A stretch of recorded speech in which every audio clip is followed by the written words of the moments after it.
야, 김영식 그 형 서울 간다고 공장 관두더니 결국 그 집 경매로 나왔대. 진짜냐?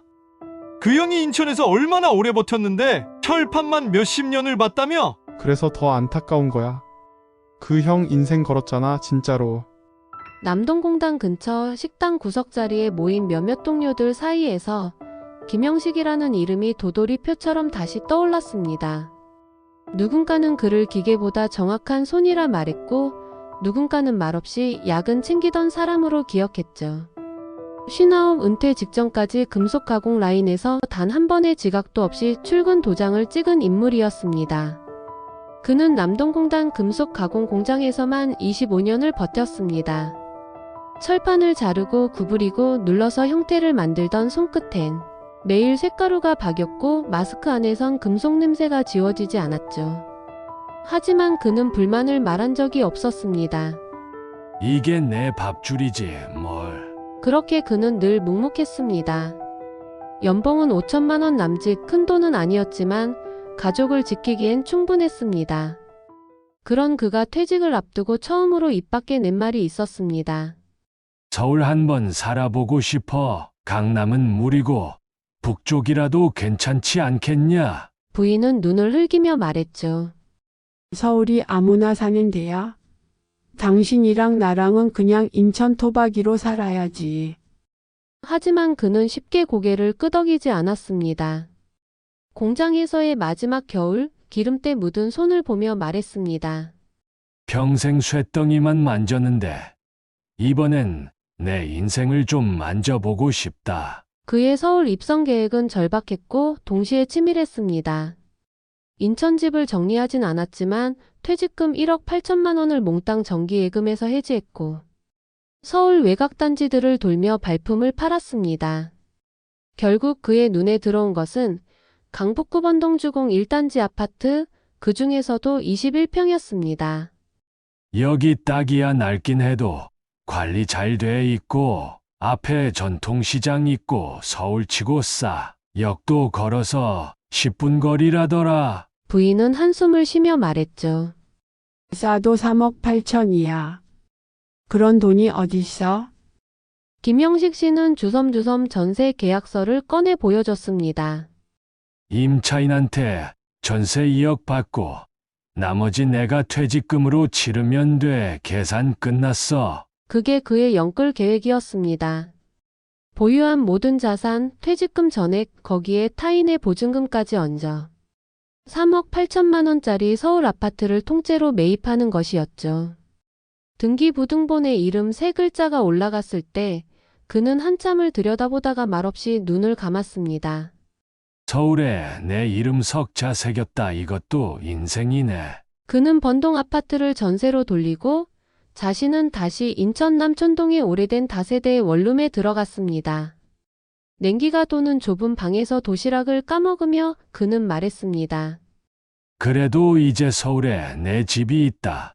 얼마나 기다렸는데. 하지만 생각보다 현실은 냉혹했습니다.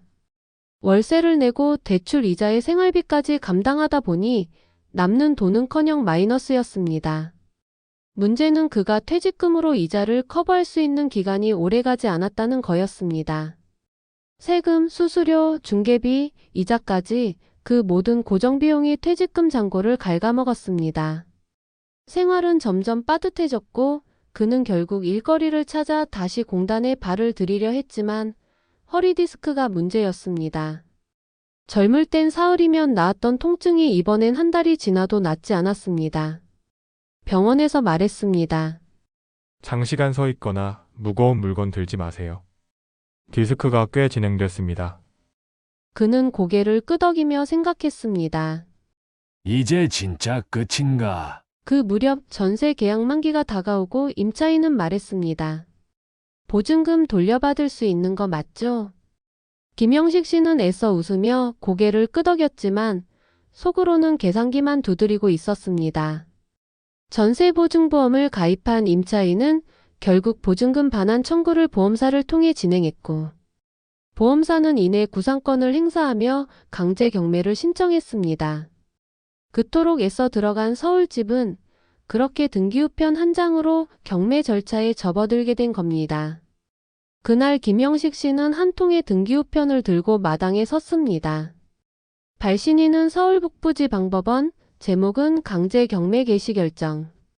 순간 그의 손이 멈칫했습니다. 괜히 쥐고 있던 봉투를 한참 들여다보다가 그는 천천히 그것을 찢었습니다. 본건 부동산에 대한 경매를 개시한다. 딱딱하고 무미건조한 문장들, 그 속에는 그가 걸었던 모든 희망이 부서지는 소리가 숨어 있었습니다. 아무도 없는 마당에서 그는 조용히 중얼였습니다. 서울아, 너 참 무섭구나. 꿈꾸는 사람한테는 너무 차갑다. 입찰자는 단 한 명이었습니다. 별다른 경쟁도 없이 2억 4천만 원의 번동 아파트는 팔려나갔습니다. 최저가 그대로 낙찰되었습니다. 그는 법원 통지서를 받아들고 한참을 말없이 앉아 있었습니다. 낙찰 대금에서 임차인 보증금이 먼저 배당되고 세금, 수수료, 이자까지 제외하니 그의 퇴직금 1억 8천만 원은 온전히 사라졌습니다. 잔액은 없었고 남은 건 등기부에서 지워진 이름과 소리 없이 끝난 서울살이의 흔적뿐이었습니다. 경매가 끝난 다음 날 그는 인천 남촌동의 버스 정류장 근처 벤치에 앉았습니다. 따뜻한 커피캔 하나를 손에 쥐고 하늘을 바라보다가 중얼였습니다. 나는 그릇이 작았나 봐. 서울은 내게 너무 컸다. 그 말을 듣고 옆에 앉아있던 동네 친구가 웃으며 말했습니다. 그릇이 아니라 타이밍이야. 형만 그런 거 아니야. 나도 작년에 빌라 물려받았다가 관리비에 허덕이는 중이야. 또 다른 친구는 말했습니다. 그래도 가족은 남았잖아. 그게 제일 큰 거지. 돈은 다시 벌면 돼.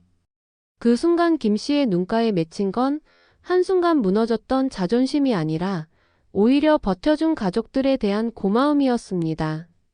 시간이 흘러 계절이 바뀌고 김 씨는 다시 작은 일자리를 찾았습니다. 금속 가공은 더 이상 할 수 없었기에 인천의 작은 구립도서관에서 사서보조로 일하게 되었죠. 매일 아침 지하철 2정거장을 지나 도시락을 들고 출근했습니다. 책장을 정리하고 아이들에게 추천 도서를 골라주고 조용한 음악이 흐르는 공간에서 그는 조금씩 마음을 정리해 갔습니다. 서울은 실패였지만 내 인생 전체가 실패는 아니잖아요. 그는 그렇게 말했습니다. 때론 책을 꽂으며 옆자리 직원에게 서울 이야기를 할 때도 있었습니다. 거기 시장 앞에 칼국수집이 하나 있었어요. 아, 그 맛이 아직도 기억나요. 부인은 동네 반찬 가게를 다시 열었습니다. 김 씨는 주말이면 그 가게에서 배달통을 들고 오토바이를 탔습니다. 이렇게라도 같이 버는 재미가 있으니까요. 이젠 허리만 조심하면 돼요. 그는 웃으며 말했습니다. 어느 날 도서관 컴퓨터 앞에 앉은 김 씨는 우연히 부동산 앱을 켰습니다. 번동주공 아파트 603호. 다시 올라온 사진 속엔 익숙한 베란다 난간과 햇살이 가득한 거실이 있었습니다. 그는 클릭하지 않았습니다. 그는 천천히 창을 닫고 커피를 마셨습니다. 그래. 그곳에서 한철 살다 온 걸로 충분해. 그리고 그날 저녁 그는 손수 쓴 편지 하나를 꺼냈습니다. 앞으론 욕심내지 말자. 가진 걸 지키는 게 이제는 더 어려운 시대니까. 그래도 나 살아봤잖아. 서울이라는 곳에서. 그 편지를 조용히 책갈피에 끼운 뒤 김 씨는 다시 책장을 정리했습니다. 이상입니다. 유익했다면 좋아요와 구독 꼭 부탁드려요. 그럼 오늘도 오붓하세요. 감사합니다.